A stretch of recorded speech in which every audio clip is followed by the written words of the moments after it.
How to use Claude AI to get the best use out of it. Method 1. Understand Claude's AI capabilities and limitations.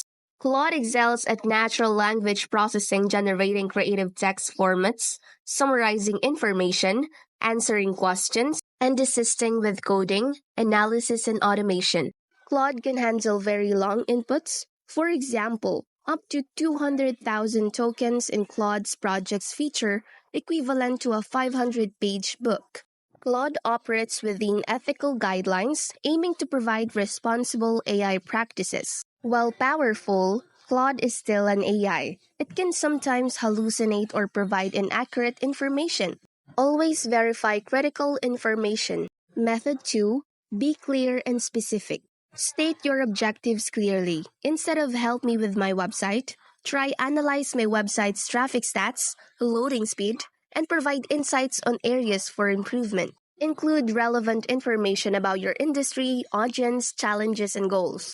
Explicitly tell Claude how you want the response structured. Method 3. Utilize Claude features. This is a powerful organizational tool. Use projects to create organized folders for specific tasks or knowledge domains.